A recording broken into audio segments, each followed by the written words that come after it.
That's a fantastic idea, actually. Just practice with these two. Don't practice with this one in the middle because you're not strong enough. Once you've mastered these two, then you can start setting the bar higher. How? Well, Perfect. Perfect.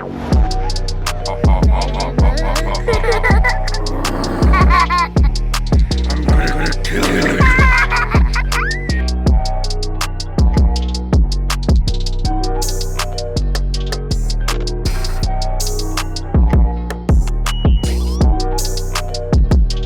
the idea is, if you can eliminate the groups of people that that can judge you negatively, usually your peers, or it's usually people between, say, the age of 20 or even 16, 15 to the age of 80, let's say.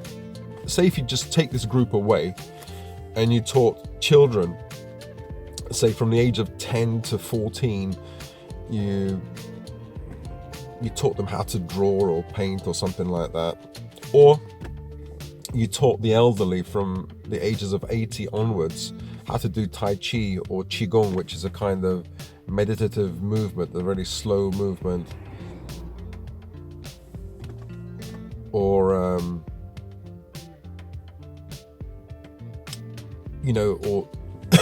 if you had a skill, something that you can teach people, then it's great. But even if you don't have any skill, let's say you have no skill at all, but you have your language, I assume most of you are English, or if you have another language, you can teach your language. If you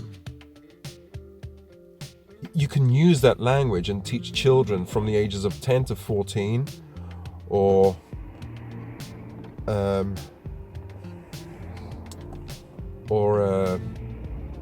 the elderly, 70 to 80 years of age, people who are refugees or immigrants or whatever, people who don't know the English language. I'm not saying that's what you should do, but I mean, if you have nothing to teach, nothing that you can give, at least you have your language. So, just to recap, okay, the thing you fear are audiences and being, the center of attention. Okay, so you're here, and here is your audience. Okay, so imagine your audience is the sea or water. Okay, and you are here. You want to learn how to swim. You want to overcome the fear of the ocean, let's say, the sea. So what do you do? As a human being, what do you do? The most intelligent thing is to learn how to swim in shallow water. So you control this environment. You choose a pool or a place, a swimming pool or a place where there's water that's shallow. And so you practice in this shallow area until you become confident. And then you choose, a higher tide or a deeper waters. And that's how you develop. That's how you learn. Now, with blushing phobia or severe social phobia, you have to control the environment. You have to control the audience. So in the last video, what I said was, you have this group here of children and this group here of elderly. These two groups can judge you, but they can't judge you negatively. They don't have this capacity. So these two are the safe areas. This massive group in the middle, from 20 to 80, they have the capability to judge you. So let's take these away. Let's take these away and swim or exercise in shallow water. That's what you're doing. So you have a group, you take a group of 10 to 15 year olds and you teach them how to paint in a room. You take a group of 75-year-olds to onwards, you teach them Tai Chi or Qigong. If you have no skill at all, you teach these groups English or your language. And you might be saying, but that's too easy. It is too easy, but it's not that easy. Sometimes children are, can be difficult, but it's easier than flooding or throwing yourself into the ocean. where you feel you're dying, or, well, if you do throw yourself into the ocean, you could die. You probably will drown. And that's what it feels like. If you're in a room full of people and you're stuck there and you have to give a speech, thank God I'm not working in a work environment, but it must feel terrible. Depending on your level of your phobic reaction, or your level of fear, it must be very frightening, very overwhelming. But yeah, so what you do is you learn how to swim in shallow water. So you learn how to speaking in public, or demonstrating things, moving around in public. But this public is a public that won't judge you, that you feel comfortable with.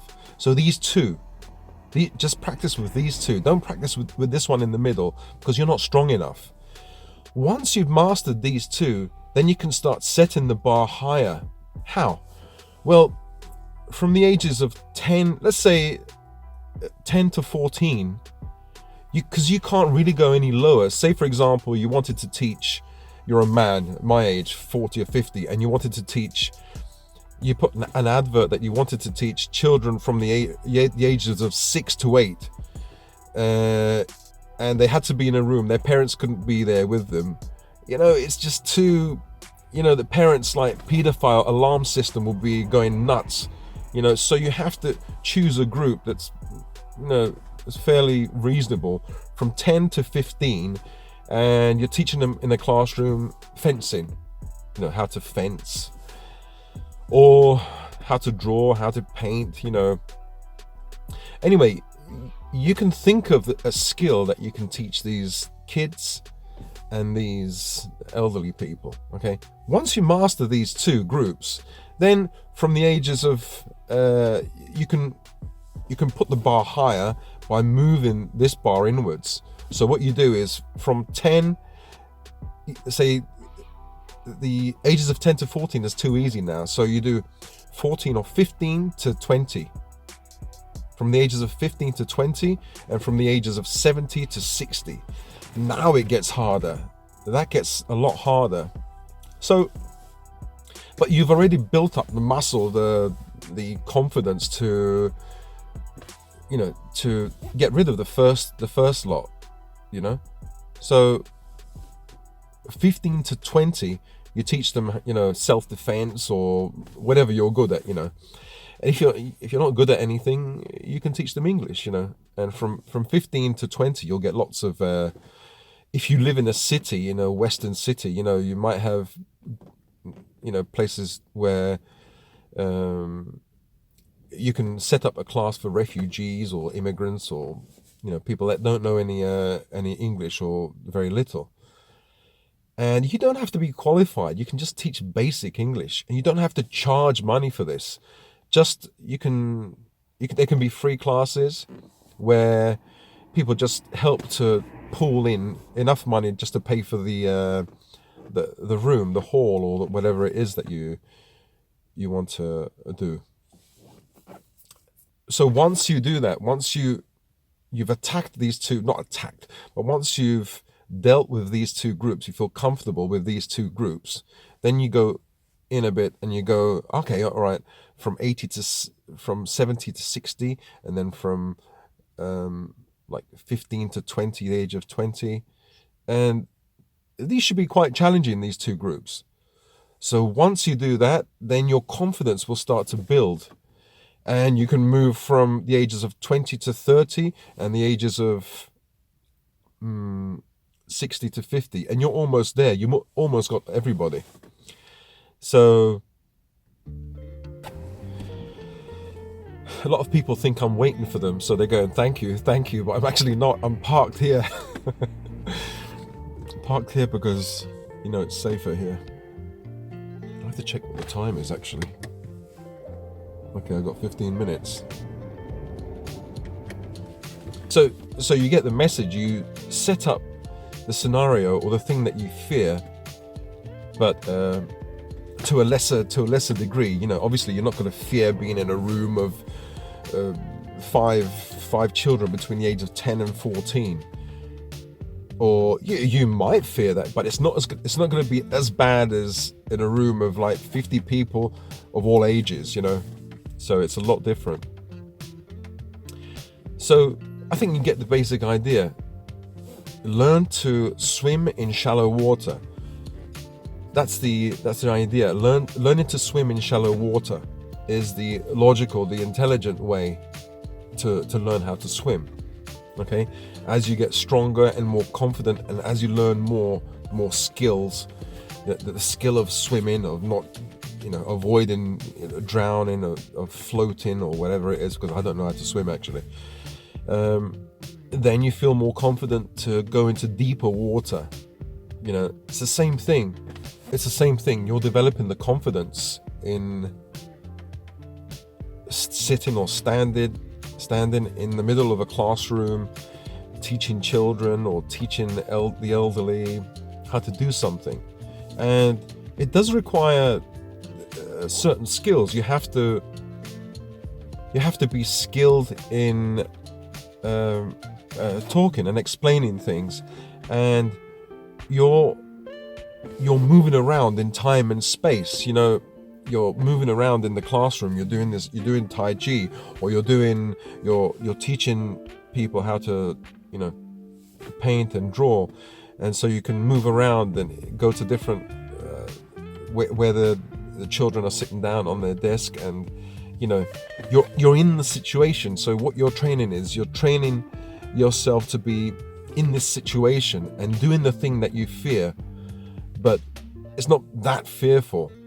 But this is your starting point. You're there, you're physically there, and you're physically moving around, you're talking, you're engaging with human beings. You know, you're taking the very first step. And so I think I've made myself clear, you know, what the idea is: to set up the thing that you fear, but albeit to a lesser degree. It's not very fearful. So set up these classes or some kind of activity where you can be the coordinator or the teacher in this group. And one great idea would be to set up a class or an environment where people could get together, people who have this blushing phobia or severe social anxiety. So it's a safe place for them to come. And all of you guys, you can get together, say 5 or 10 people, and stand in front of a stage, in front of people who are safe, people who have this phobia, and go red, you know, and you can comfort each other, you can learn from each other, you can, you know, give each other praise, which will increase your confidence. I think that's a great idea. That's something where you can have a 20, 50-year-old, a 15-year-old, a 60-year-old, all different ages. But, you know, if you stand up and become red and you feel embarrassed in front of these people, they'll understand you completely. So it's like many versions of you standing there, you know, watching you. So it's a good idea to, you know, it's an idea anyway to create a classroom or a gathering of people who have blushing phobia. It's fantastic. Actually, it's something that I might do locally if I can find enough people that have this blushing phobia, and then we can do exercises together, like stand up on stage and give a speech. And yeah, I think that's a great idea. You know, if any of you guys could